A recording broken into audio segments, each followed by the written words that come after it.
Hello, and welcome. As you can hear,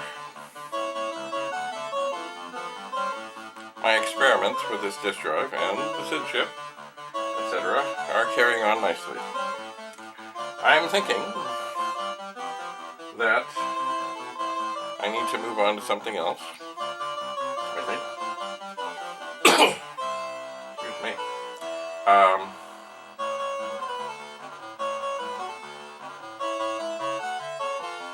So I need to write down some notes on this disk drive that has a good power supply and a good board and a bad drive.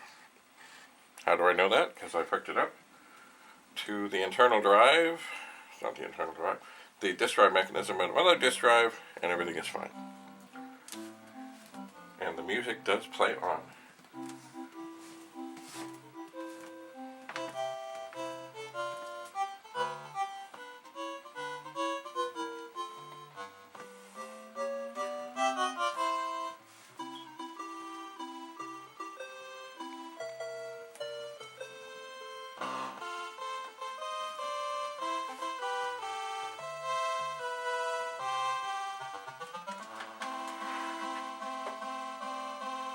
Some of you undoubtedly remember that it was not that long ago that I started going through Amiga 500s.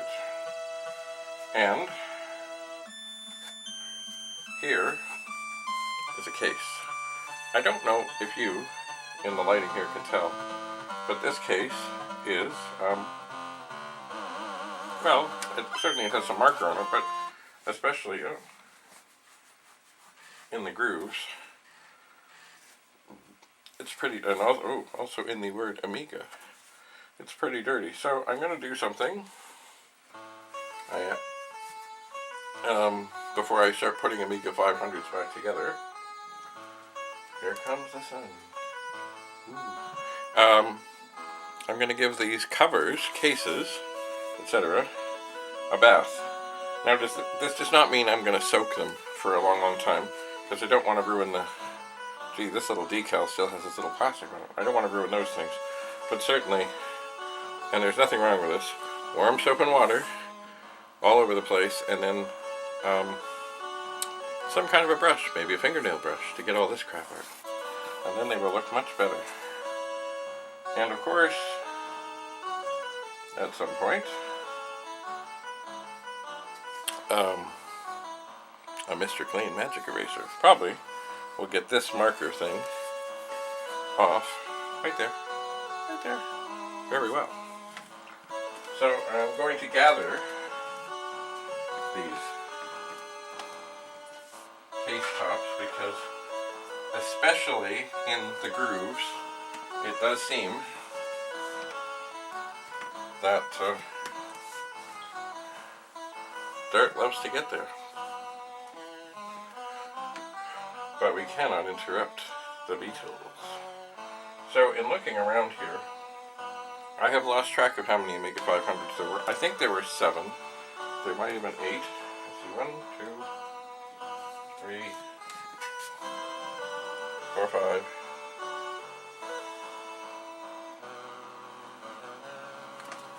And I know there's 2 over here. Oh, what's that? Maybe there were 8. Anyway, but I know I had one internal drive that was bad, absolutely bad, that I could tell anyway, so far. Although some people have sent me suggestions, and I will give them a try. I've never been the best on sorting out alignment issues.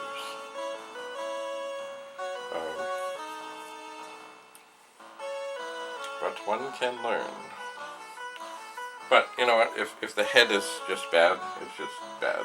Bad, bad, bad, bad, bad.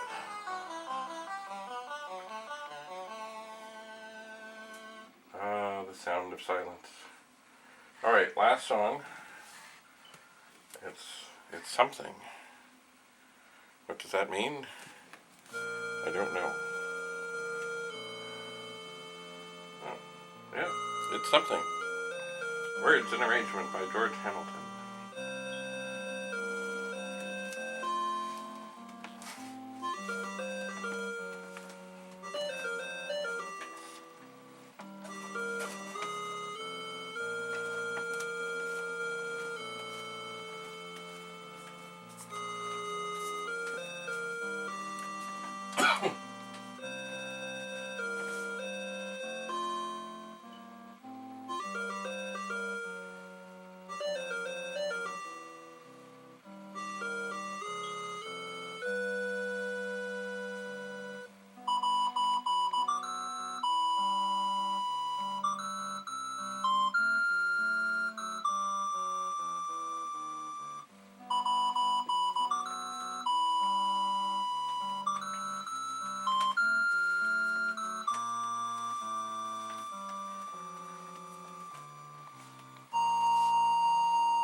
Okay, so ends the concert.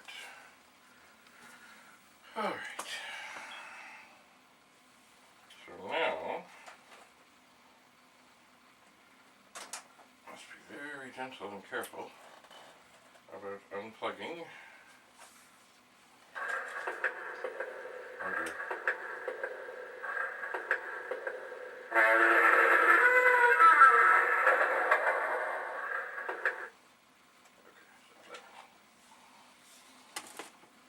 Must be very gentle about putting this drive back on its regular seated position, and then getting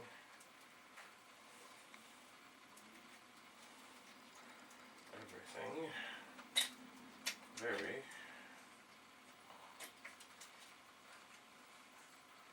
unplugged. And then to keep the wires from getting all, tangled. So,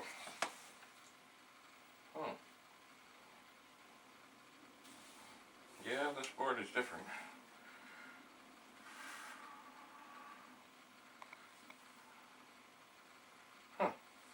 Theory. So I will bring it here. There it is. Perhaps, I don't know, the last version of the 1541. The board on the first one went from the back to the front, all the way. And then there was a secondary version or two. And this could be what they ended up on, which I'm sure in their quest to have the same unit do the same thing but cost less to make, seems reasonable. This is quite something, this black thing in the front. Got all kinds of things in there, I bet. I have no idea what it is exactly. Looks like there are even components sort of stuck in there. Anyway, technology changes, and I know in a lot of things that have been made over the years, companies have done things. Outwardly the unit looks the same, and inwardly very different. Very different. But it still works just as well as any 1541. So, alright.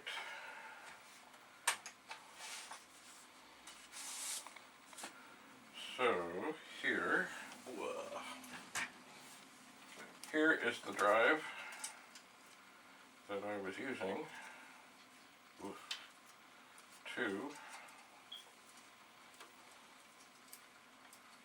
or the drive mechanism. I was using to test.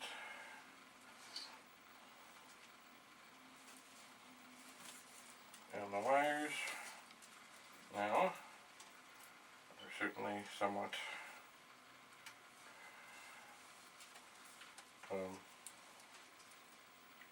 entwined.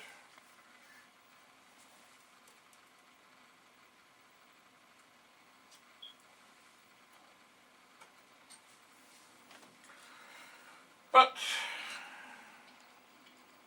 it will all work out in the end.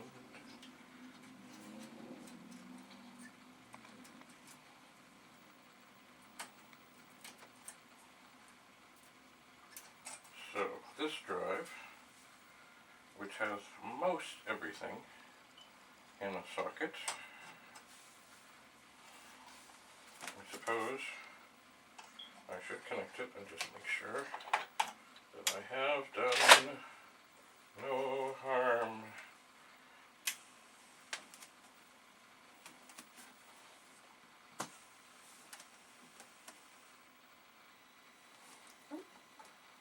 There, 64 is up. Let's grab another random music disc.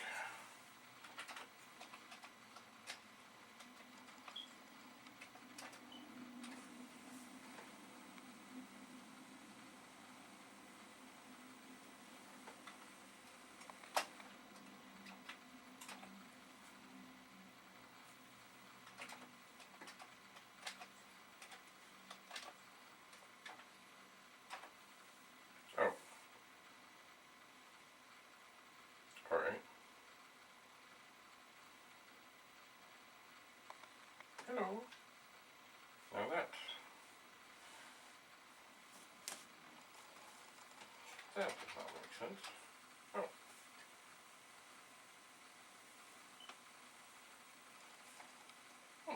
Strange. Alright.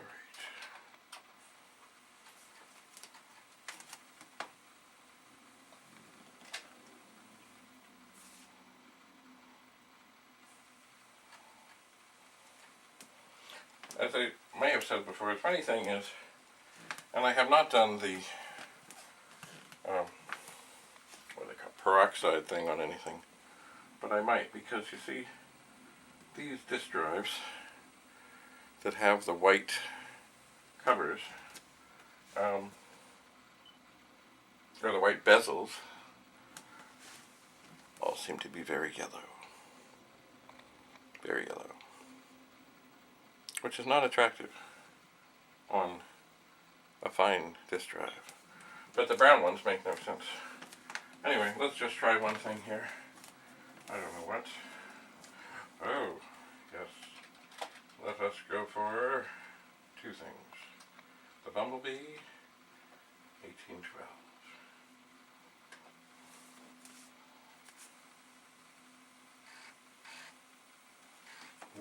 It's funny, the next time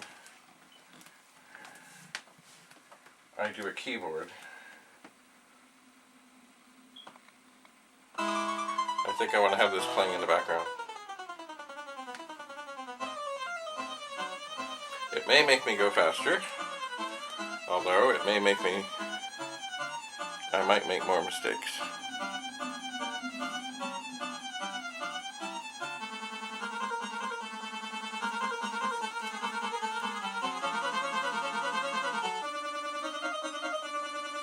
There are, on some of these discs, some songs that actually, I suppose, require two Commodore 64s that you set up side by side, and I'm not sure how you coordinate that they start at the same time, but at some point I want to try that. I do.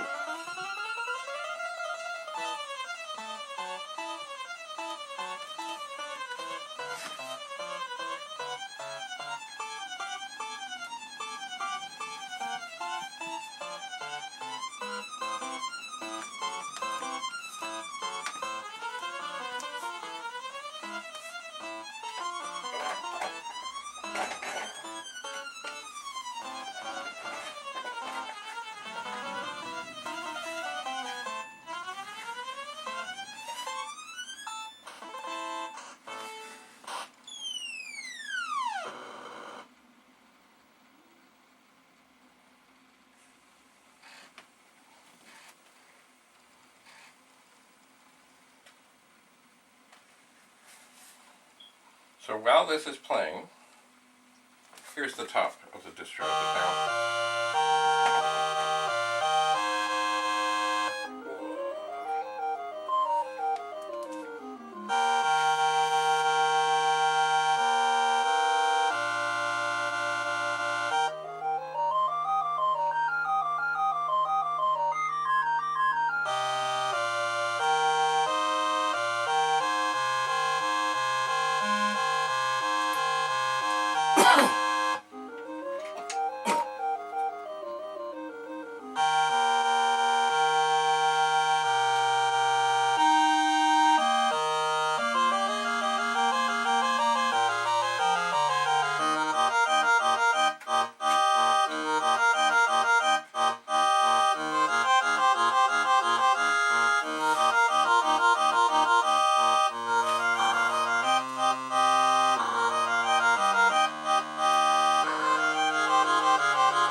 sorry, I tapped the spacebar. Oh well.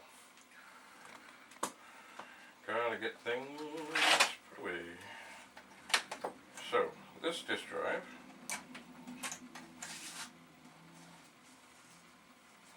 was up on the pile. And as most everything is in a socket, it's a good thing to have available. That did not go well. Oh, no. Okay. For some reason, this thing tried to tip over.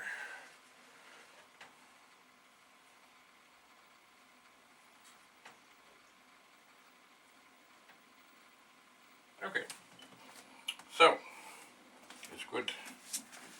So, I guess the last thing that I will do, even though I know the answer, is I will plug this in. I will turn it on. I'll turn on the computer. I will put in a disk. I will try to load a directory, and it will not work.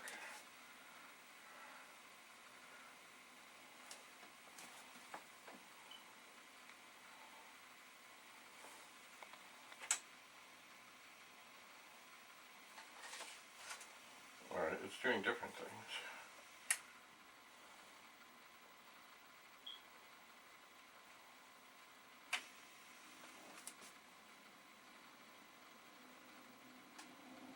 Okay. Maybe I'll just try and initialize the drive.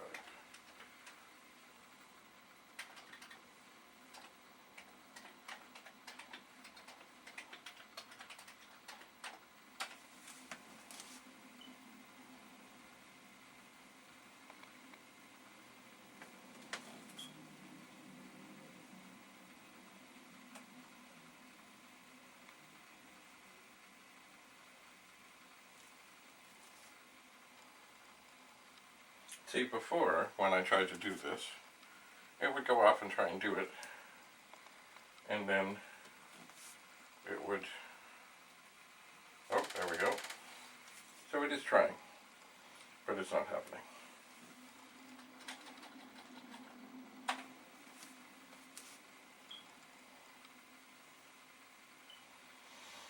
Very interesting. You see, there is on here, as you probably, maybe, possibly, on the actual disk drive mechanism, there is a small circuit board. And it appears to, well, it's attached to the stepper motor, it's attached to everything. I have never messed with it. And it's sort of like, if a drive mechanism is bad, it's bad.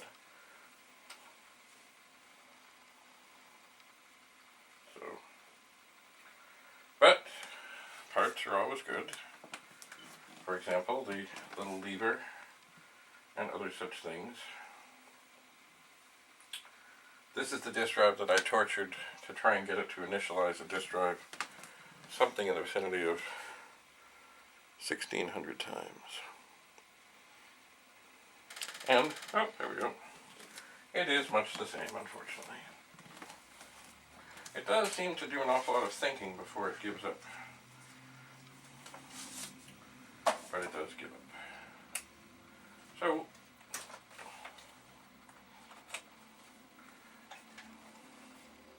I had hoped this would work, but alas,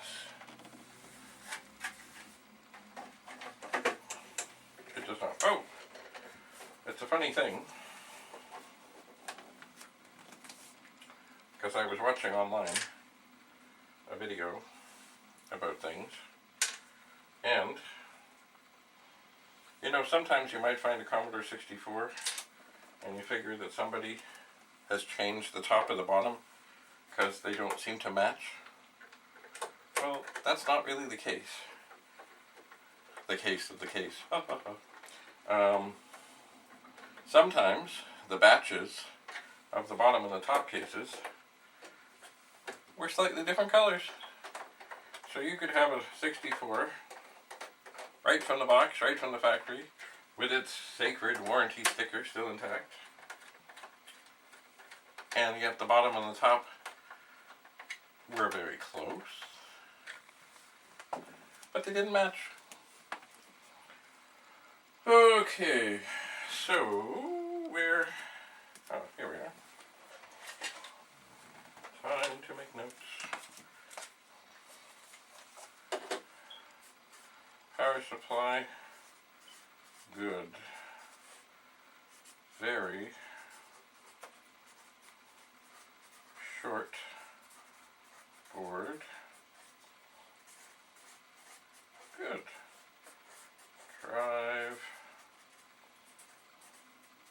neck, bed, and now, my word, it is April 2019.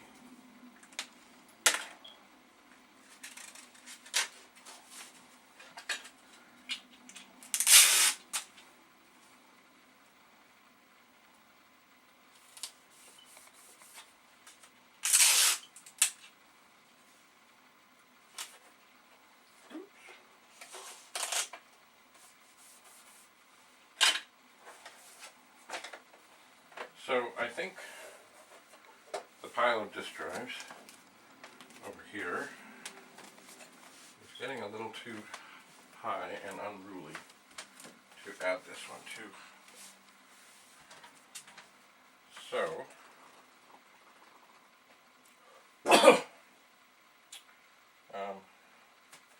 well, I have some other ones on the floor here, so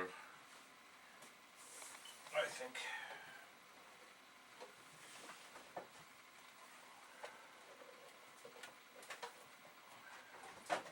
to prevent an avalanche, ultimately that would not be good. I will put that down there. I shall.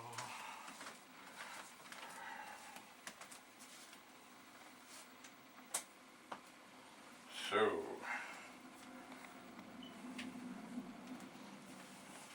at this moment, I think pretty much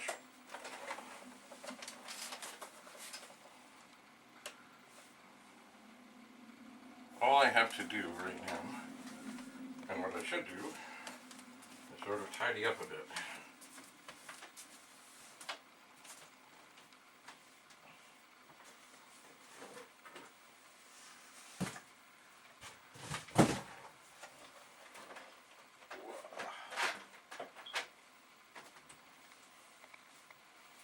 Because every once in a while, you know, I work on things and then I don't really get finished with them, and then I have less and less space. More and more wires.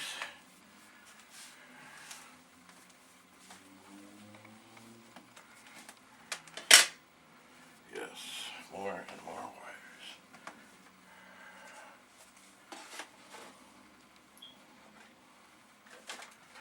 And joysticks, which have wires.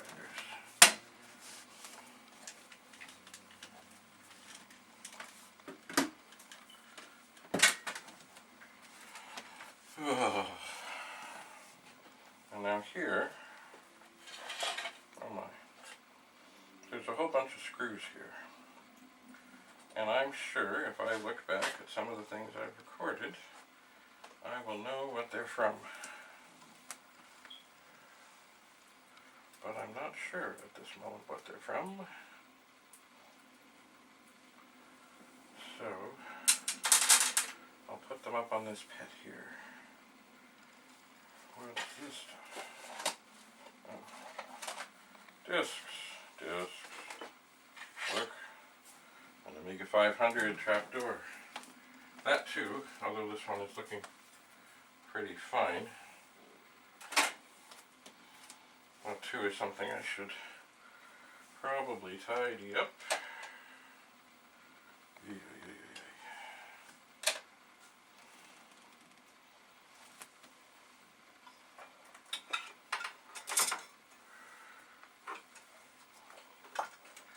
And yes, there are cords. Not that these cords are bad things, but I suppose, more like Mr. Rogers at the beginning of an episode, I should come in, put on a sweater, change my shoes, and have a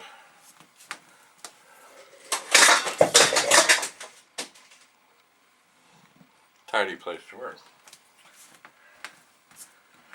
Oh dear.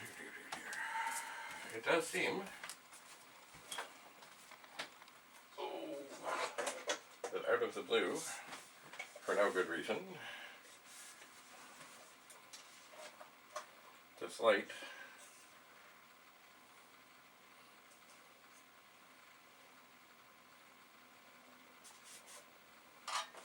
decided it had enough.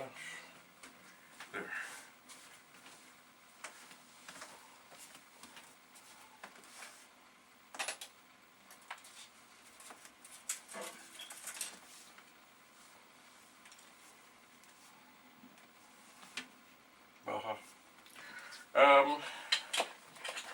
Yeah.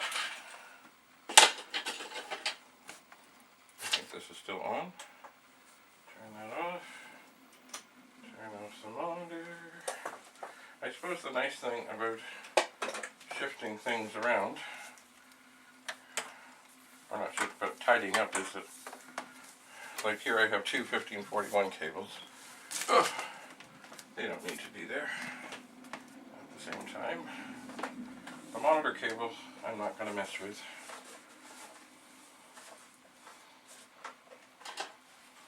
Here is an Amiga mouse.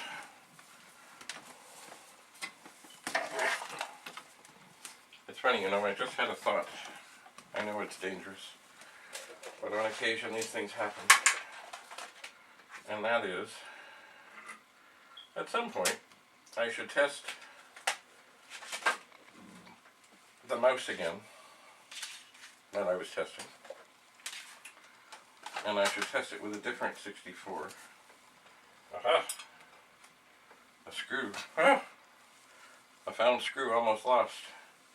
That will be from the 1541 I just put away. What am I saying? I am saying that the SID chip,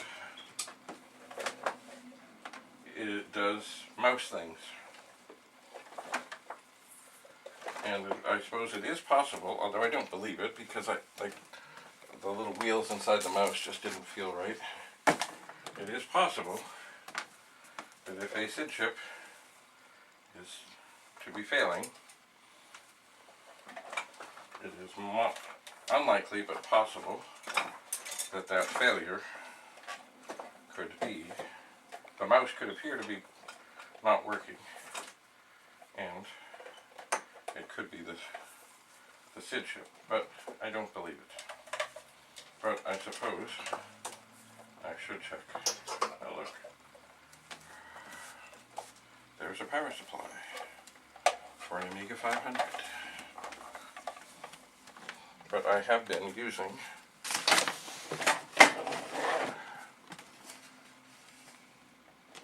I thought a different one. Anyway, it's alright. Tidy up the cords, tidy up the cables. It's funny, I never really checked. That's from 128. I've never really checked to see if they're compatible. Certainly I know the 128 power supply does not have a switch on it. What is this? Oh. It's a power supply plug. From something down here.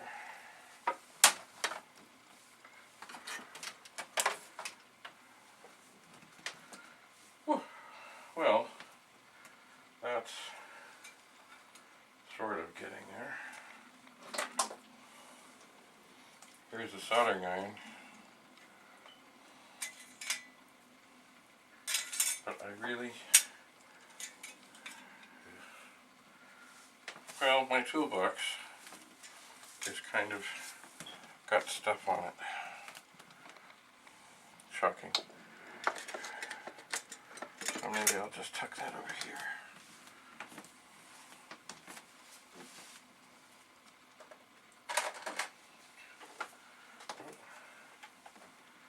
And there, aha, here's another soldering iron that I do need. I need to have handy, but I certainly don't need to be plugged in.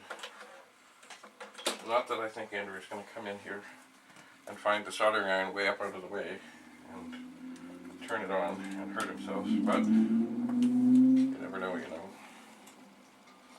So, monitor cable, good. And the extended monitor cable, good. And now,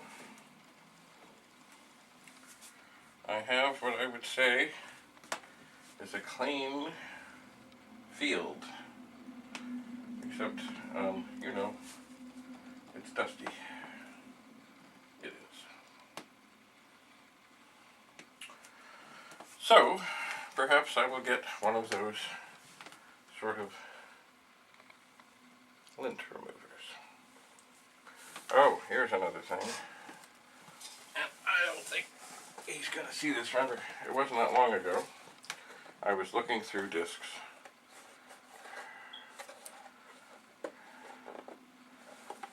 Behold, CompuCenter. How do I open this? From the bottom? From the top? Oh, I guess from the top. Anyway, I did, oh look at that. I told you, I did meet for lunch with a fellow from T-Pug named Steve Gray. We were talking about things. And it seems for a while, in his early computing days, he worked at a place that I'd heard of. I don't know, I probably went there at some point for something, maybe. But it was called CompuCenter. And it's funny, I just got these discs with that 64 and the disk drive on the monitor. And I thought, oh yeah, CompuCenter. So I think maybe the next time I see him, I will pass these along, in case he doesn't have any memories from his early days at, ooh, that's a bad, CompuCenter. Perhaps. Oh, unless I lose them beforehand. So, I now have a nicer area to work, although I'm going to tidy it up a little more. And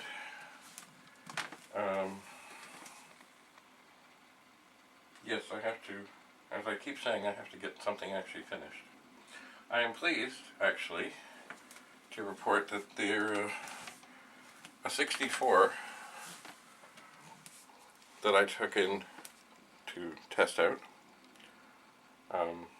is happy, and it's working. And tonight, it's going home. So I'll meet up with the fellow, pass it along, and then wait to hear of his glorious weekend playing 64 games. So, and it was, of course, a bad PLA chip. Shocking. Alright. Well, just looking around here to see if I have any other magical things to... Or another thing I have to do, once I get going at the Amiga 500s, I have to test out some of these RAM expansion things. And I'm sure still there are batteries to be removed, especially from the Commodore ones.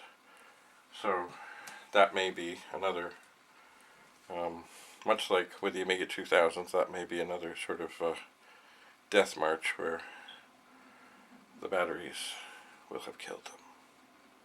So sad. Anyway, on behalf of Sheldon, I guess I'm going to sign off. So thank you for coming. We will meet again. And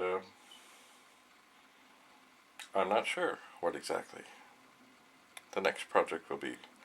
Perhaps it will be just putting together the projects. Although there is one of the Amiga 500s I did the bang thing to, just to get it working. But that didn't last, so I do have to do some chip extraction and put them back in to make sure that it actually is happy. And yeah, so if you have an Amiga 500 or any of these old machines and it's not working, first step, with great care, take chips out, put chips back in. And it's also been suggested to me, I saw online, that it is not a bad thing to take a little pencil eraser to the pins, but with great care, of course, great care. There's nothing worse than a pin snapping off an otherwise good chip. So, anyway, questions, comments, always welcome. Good night, Sheldon! Bye for now.